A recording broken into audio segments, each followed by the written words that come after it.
Zach, obviously the big turning point last night was the second period there. Dallas had 3 goals. From your perspective, what happened and why were you guys not able to kind of stem the tide earlier?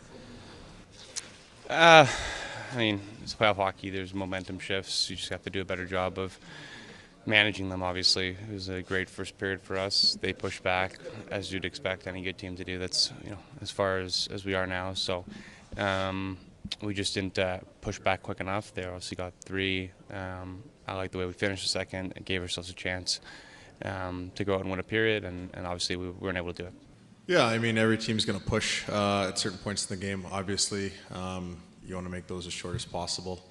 When you're on the other side of it, I think last night it was a little too long, and obviously they got a lot of momentum and poured it on quite thick in the second period. But at the same time, we had a big goal at the end of that period, and it was a 20-minute hockey game going to the third. So they've seemed to find the timelier goal the last 2 games, and it's something that we're going to have to find.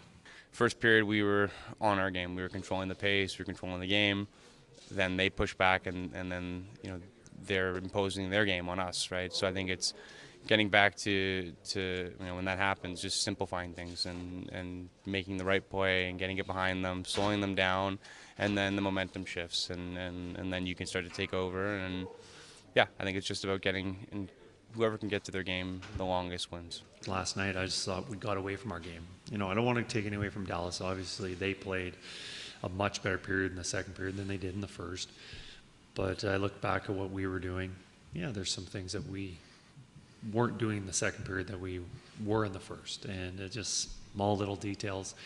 And for us to be successful, those small details are non-negotiable. If we're going to have success, we need everyone doing those and do them every single time. And the mistakes will happen, but those little details, we got to make sure that we're doing those and we're committed to doing those as a 5-man unit.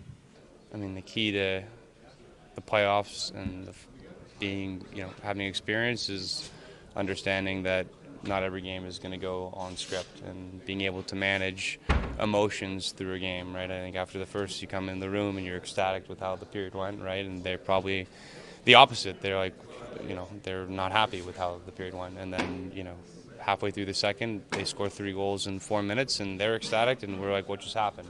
Right? That's just the way the playoffs go. And we got a goal at the end of the end of the second there to tie it, and then it's a brand new game. It's, they had one period that was great. We had one period that was great.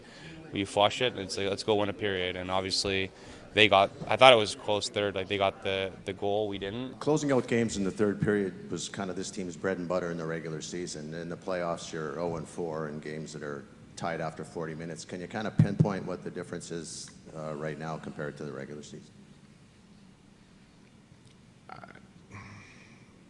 I don't think I can. Just haven't done a good enough job of being stubborn with it and closing out games, and obviously that's a big part of our team, and we've lost that a little bit lately, but nothing that I'm too concerned with.